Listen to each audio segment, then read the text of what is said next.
Hi everyone.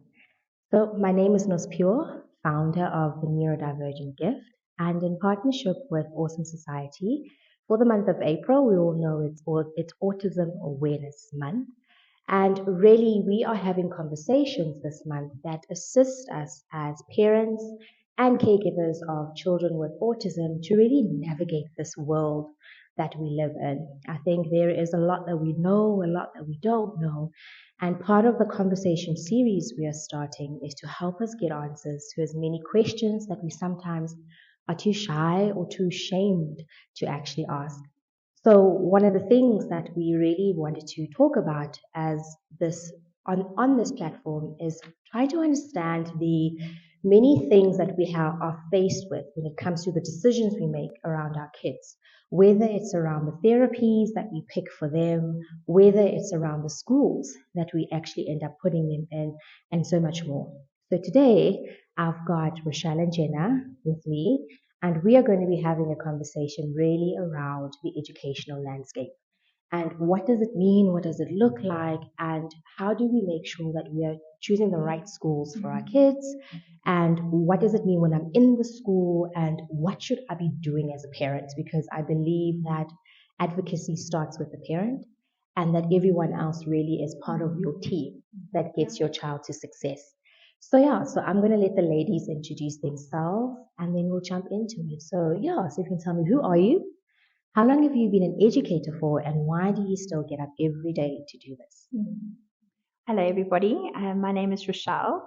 I have been in education for 23 years in preschool. We have been doing, I have been teaching the ages of 4 to 6.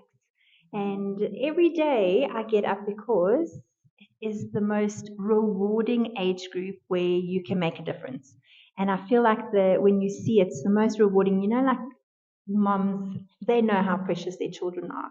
We are on that same train with you moms, is because we get to see the little things that most of the time matter the most. And so the growth in this age group is amazing. And I just love what I do. Yeah. Thank you. Hi, everyone. I am Jenna. This is my 16th year of teaching. I am in my second year of teaching in the preschool, the grade North class. Before that, I taught grade 3 for 8 or 9 years. And after that, I was in grade 6, actually. And a position became available as a grade North teacher, and I just felt called. I just felt like that was where I needed to be, and that's where I could make a difference, and I could also learn and grow. I think, as you've said, the changing landscape of schooling and education leaves lots of opportunity to grow and to learn and to develop. And in the preschool, it's just beautiful because you can physically see that growth and development and change on a daily basis. Yeah. Thank you, ladies. First of all, I want to say you are superheroes in my mind. That age group, I'm sorry, Rochelle, 4 to 6, they're terrors to me. Yeah, I don't know if I can retire. Yeah, but thank you. And I think just there's a thing that you said around calling, Gina. So what I want to say, and I said this also in a previous conversation, is that when it comes to working with children and when it comes to working with a person's soul and heart, you have to be called into this space because so much of you needs to be poured into them in order to hopefully see what it is that you're trying to plant in it.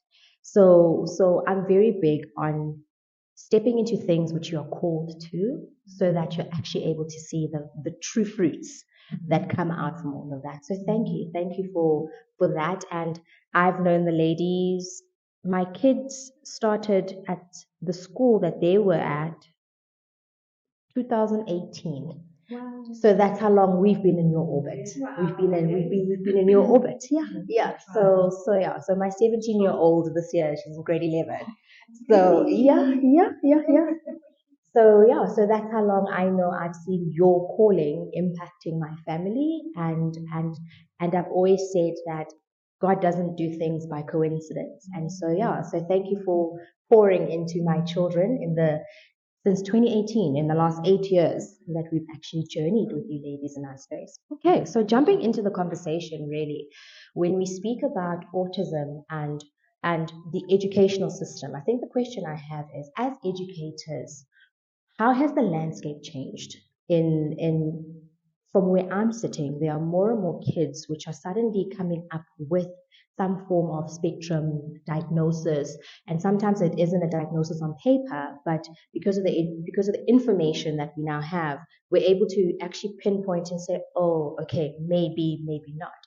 But in the many years that you ladies have been educators, how has that shifted, and what then does it mean for you now as educators? Okay. Shame. So I've definitely seen over the time many more children coming into the school environment, and definitely having different learning challenges, different learning abilities, and it has shaped how we receive them and also how flexible we need to be. So as educators, I'm not trained in remedial in any kind. But over the years, you've adapted the way that you've seen children and the way that you've taught lessons and the way that you've presented certain learning concepts to them in a different way because of the fact that their needs are different. And so I think that the way that it shaped the whole of the schooling is that we are more observant. We're having to definitely look for things. We're having to flag things early. And we've also had to just adapt the way that we see the children in education. It's not one size fits all. It's not we teach this way, and if you don't fit into that mold, sorry for you. You're having to try and just tweak your lessons. You're having to try and see how can I get the best out of that child, whether it is brain breaks, whether it is in a visual sense. We're having just to tweak the way that we see education ourselves. So it keeps us on our toes, keeps us flexible, and it's definitely challenging at times. It is quite hard because every child on the spectrum is very different from one from another, but it's definitely needed, even in a mainstream school. Not in it's everywhere, and so you're having to change the way that you see education. I think a lot of that also revolves around the whole fixed mindset, growth mindset idea. And teachers, I think, are more and more needing to have a flexible mindset that goes, okay, this is different to what I've always known, but it's okay. And we can work with that. We can grow with that. I think the positive changes within the landscape is that, you know, the number of children sitting or somewhere on the spectrum isn't necessarily that much more. It's just more prevalent. Okay. And I think many years ago, a child on the spectrum would have just been that naughty kid who you know, okay, you've been naughty, go and sit in timeout, or whatever the consequence was. Now it's about going, okay, so you're not a naughty kid, you need something different. And the beauty in that is that once you've named it and you've been able to see what it is, you can work with that. I think change-wise, talk. Talking has become a lot more. The need to collaborate with parents, collaborate with therapists, that working as a team is so much more. So there is an element that is more time-consuming, I suppose, within that landscape. But the benefit is that it's not a naughty kid. It's a child that is understood and that can be taught and grown and Okay. You mentioned, there are two things you mentioned. There's one thing that you mentioned around mainstream and the one thing you mentioned around collaboration. And I want to touch on those, but I want to start with the mainstream aspect. Is that even still a thing in 2026? Knowing now what we know on how the landscape has evolved, on how prevalent now we are seeing that not everyone is neurotypical. So when we now say mainstream and non-mainstream, so putting aside specifically like the specific schools for special needs. So if we put those aside, because those are very clear and cut, and we actually know, is there such a thing now as mainstream, or are schools now having to even ask themselves, and you as educators, like you said, from adapting, are we actually mainstream, or do we really now need to understand what it means to be an educator or a school in this day and age with all that we are actually having, and then how do we move from there?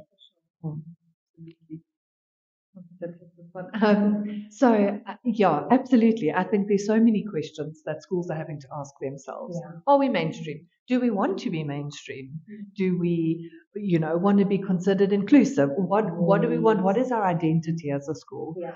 And I think some schools in a lot of ways have formed the identity that we are mainstream, Okay. and this is what we want, and that's okay. Yeah. I think there are schools that are more open-minded, that will look into being more inclusive and understanding children and their needs better. Okay. I think it is about being true, though, to parents and to families about what you as a school can accommodate.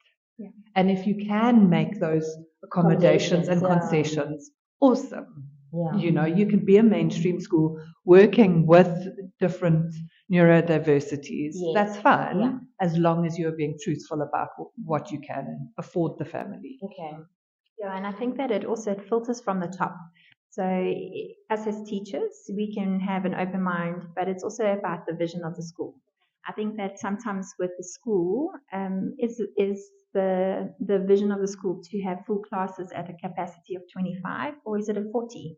If you're at a school that's got 40 children, and there's no way the teachers are going to get to those individuals and the needs of those children. So if you are blessed to be having a school environment where you can get one-on-one time, then definitely. And I think over all grades even, there is definitely more of a flexibility on the need to be flexible. Yeah. The teachers, their minds are changing in the fact that this is not just a season, it's a new openness to, I mean, maybe back in the day, I was chatting to Jenna the other day, my dad was definitely dyslexic. Yeah. But back in the day, there was no name for it. Yes. And so he was the naughty child, and they still got caned in those days. So he got caned for chewing on his tongue because he was nervous because he had to read in front of the class.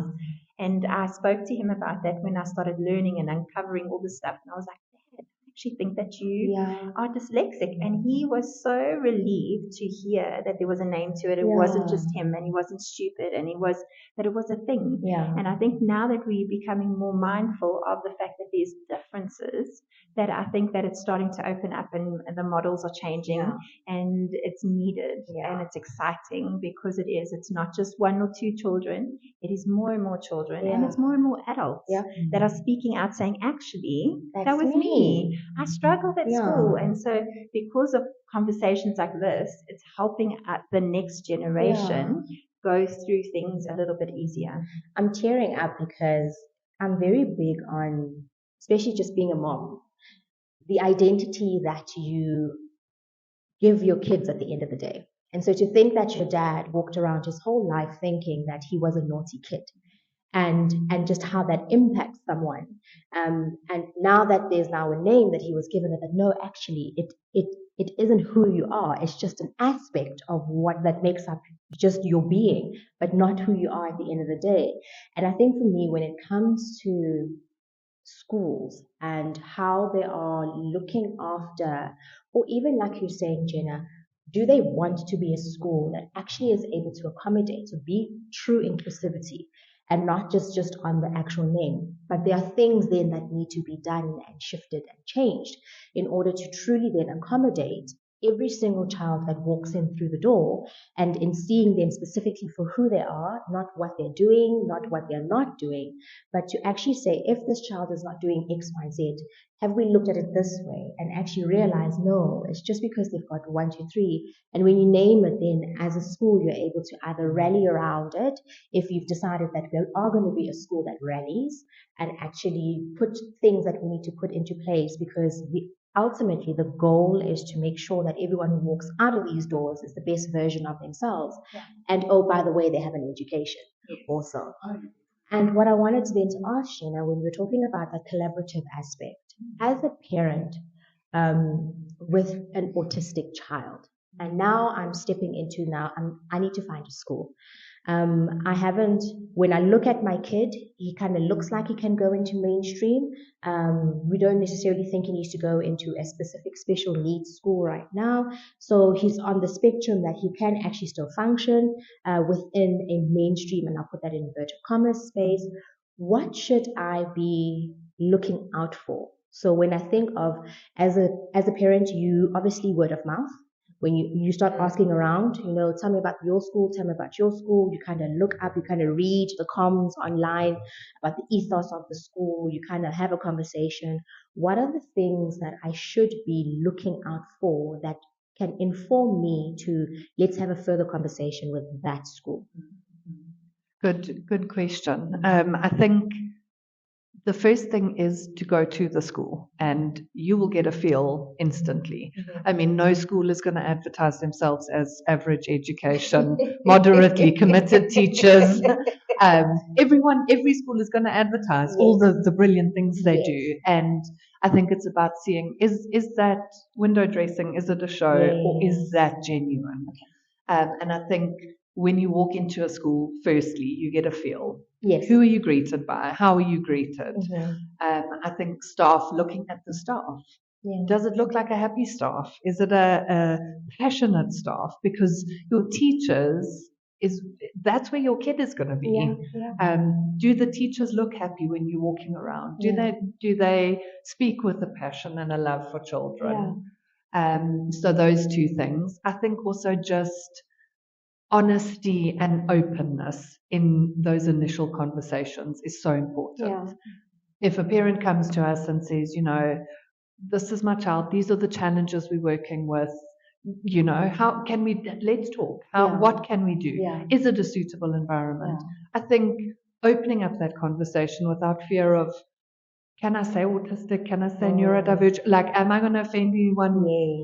Just opening up that conversation already starts a great relationship and will help the schools to be honest and open with you about what they can do and what they can't do. And then Rochelle, I'm in the school now. Okay, I've gone through that process. I was honest. I said what I said. I shared all the things that I actually shared. I'm in the school now. And obviously, every single term we have the parent-teacher conversations. What should I then be looking out for just in the journey of my child is in school? So Monday to Friday, when this child walks back into my house, what are the things that I can look out for? And then in the parent-teacher conversations, what are the things I should continue to do? Because I don't believe that I do the homework in the beginning, get the child in the school, and then just walk away and then just hope for the best. So what should I continue doing to remind me or to show me that yes, indeed, this is the right environment, or no, this actually isn't the right environment, and then make decisions from there? Yes, I think the baseline is progress. As small as it may be, it is their progress, because a happy child grows. And if your child is not making progress, it means like a big flag. So why not? So yes, children on the spectrum, there's going to be emotional outbursts. There's going to be a whole lot of emotional growing. There's going to be backtracking. It's going to be forward and back, and there's going to be those kind of developmental things. But are they growing? We always say a confident child is a child that can learn. And so even if it's small steps, so I would, number one, a relationship with a parent and a teacher has to be trust.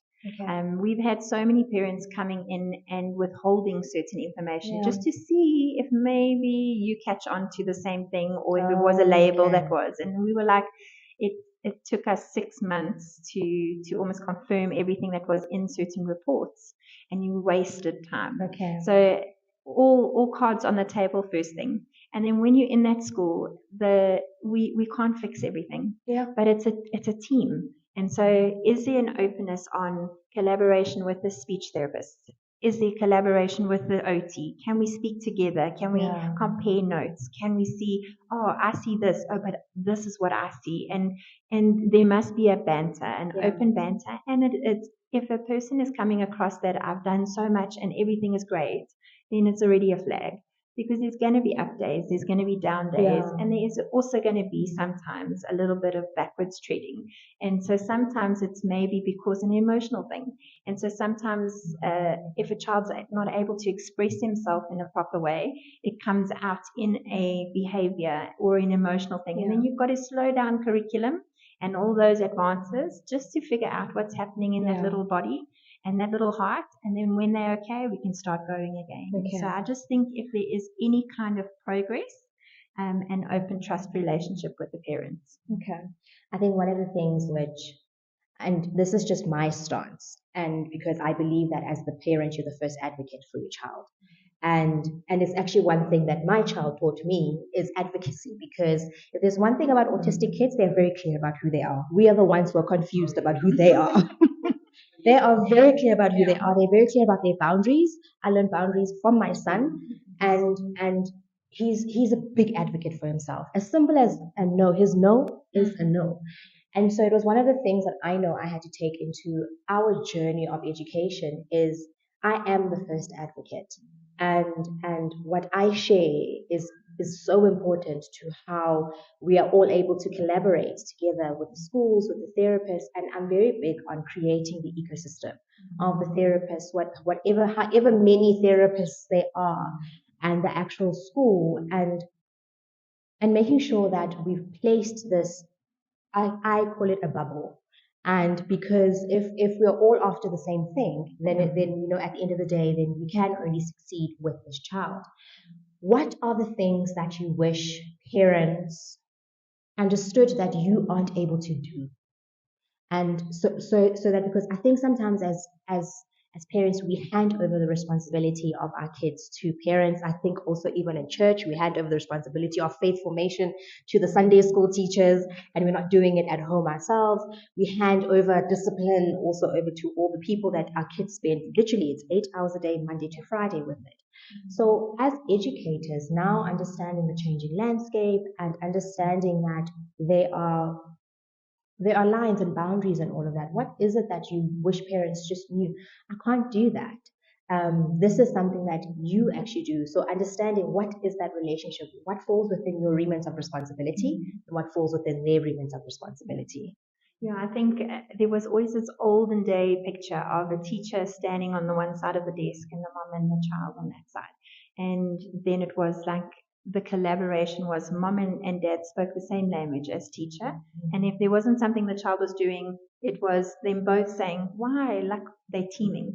I think a lot of the times now we're seeing parents sitting with their child on that side and blaming the teacher. And a lot of it, we're trying as much as we can, but there is some stuff that we can't do. And a lot of the issues that we're finding nowadays is all coming down to discipline. We're finding children are more and more left to their own devices, and there's no real boundaries. And so for me as a teacher, I love to put down the boundaries early in the year, in January, because then they know how far they can push. Yeah. And those children that are that's a no-go for teacher, they're safe. They feel safe. They know they're protected. They know that they're loved. And then I start relaxing the boundaries, because then they know, like, okay, teacher loves me, I'm safe, everything's good.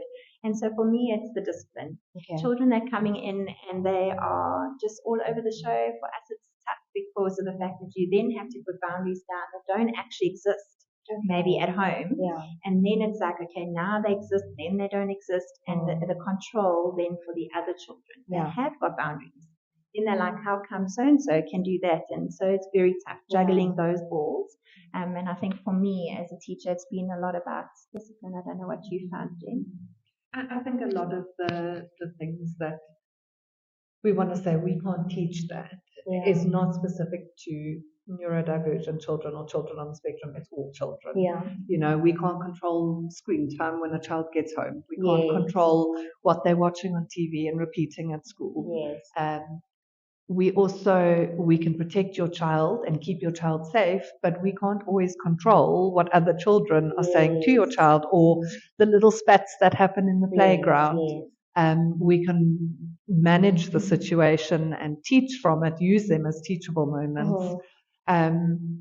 We also can't teach persistence and resilience and all of those things that are so important. Okay. We can encourage it, we can give opportunities for that, but we can't be the sole Yes. drivers of those things. Yes, That, yeah. you know, and those are even more important Yeah. than academics and whether you can recite your ABCs and all of that type of Yeah. thing. Okay.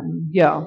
And I, the reason why I asked that is because maybe this is a confession moment for me, is that as a mom to an autistic child, there are so many ups and downs that you go through. And one of the things that I had to learn very quickly is not to give him leeway just because of just who he is and what it is that he is about, because he is still in a classroom with other children and needs to understand what no is, needs to understand discipline, needs to understand boundaries and all of that. And I think this is one of the things that I know I had asked our therapist to tell me when I'm being too lenient. And to an actual point where I am sometimes, especially in the beginning, I was asked to step out of the therapy sessions because, oh, no, that's too much. No, please don't do, no, he doesn't like it. But at the end of the day, we are forming a human here. Yeah. And we need to make sure that they are a human being that is able to function in this world long after we have been in their lives, long after we have tried to put in the lessons that we put in. And I think that's the thing for me. And I think, like I say, that little confession aspect, that sometimes we have that. And I guess in knowing what teachers can and cannot do, it's also us as parents to understand that there's a lot that still sits within our spaces, irrespective of where on the spectrum or not on the spectrum your kids actually sit and lie. So, to wrap up the chat, question to you ladies. Regarding just, I think one of the things also that we're trying to do with this platform is really also try to understand the needs of the partners of this journey that we have. It is one thing for us to always just be educating one part, but also we are in an ecosystem now where everyone is trying to figure this out. No, and we're all learning at the same pace. We're all understanding as the information is coming out. So my question to you as educators, now sitting where you're sitting and understanding that your classroom is actually full with children who are neurodiverse and neurotypical, what are the tools that you wish you had or you desire to have that allow you to be able to give fully to every single one of these kids here? Are you asking our wish list? Yes, I'm asking your wish list. Wow, that's a very nice space. We love a wish list. For us as teachers, it would be more hands. So where we're currently at, we have got at certain times of the day 3 teachers in one classroom with 15 children. And it's purely because of the small groups that we love to divide into. I would love that across the board of all classrooms. If you can have more hands, you can have one-on-one time with a lot more children. You can hear what is making them tick. You can see where the need is. You can then diverse into lesson prep. Oh, no, this one needs more visual aids, and I'm going to use these concrete objects, and I'm going to explain it like that. So for me, it would be more time. Without distractions, and definitely more hands. And we're lucky enough to have it now, but I wish that for every classroom, just to have an extra person. And you know what the best kind of hands are? Grannies that are retired. Come and spend time in this classroom, volunteer, and go into classrooms where they may not get paid, but they got the patience to sit with that one child that maybe just needs it. And so that's what my wish is. This would be more hands, just to be able to see children and let them know that they are seen. I think for me it would be the very cliched saying knowledge is power. And I think teacher training and teacher upskilling is so important in this sphere. And not just the training that is come and sit and listen to me tell you these are the things, this is what to look for. Come into my classroom, teach me, show me. You know, parents going, I have a parent this year who has sent a bunch of sensory things, and some of them I'm like, what is this? I don't even know what this is. But awesome, teach me how to use it. Give me the tools, give me the resources, share your knowledge with me. And and to have parents like you doing who are wanting to hear our side of things so we can hear your side of things so Yes. we understand and Okay. we can meet in the middle. Yeah. Okay, I will dock the wish list and I will give it to God. It's just like, my guy, you said we're doing this work. We believe that you will bring it forth. But ladies, thank you so much. I would love to have more of these conversations as we move through this journey. I mean, a 4-year-old versus a 6-year-old versus a 12-year-old. That those are all different ages, and we are just now figuring out and just learning also what does it mean to have neurodiverse kids in the classroom, and therefore what does it look like, how does it impact the classroom. And so as you're saying, teach me, show me, let's journey together. So I'm really hoping that this isn't the first and the last conversation that we have, and also the opportunities just to collaborate, engage, and just figure this thing out ourselves. For everyone else who probably doesn't know where to start, doesn't have the platform themselves also to actually get the answers that they need. So yeah, thank you, ladies. Thank you for your time. Thank you for your hearts. Like I said, your hearts have truly impacted my household. I was just thinking about it this past Sunday when I was thinking to myself, you know, how God knows what you need before you even need it. I knew the school that I was going to put my kids in before I even had a boyfriend. Forget the husband, the fiance, the kids. So by the time the kids came, I was just like, I don't know where you think your children are going, but my children are going to that school. They're going to that school. And every single time it's been a testimony of how just God knows what you need. And so I want to thank you for your hearts. I want to thank you for consistently always seeing our kids for who they are, and doing the best that you can. And that's all we can ask. Do the best that you can with the hearts that you have and the callings over your lives. And I ask that God just continues to fill you, ladies, every single day as you wake up, fill you every day so that you're able to pour over our kids. So thank you, ladies.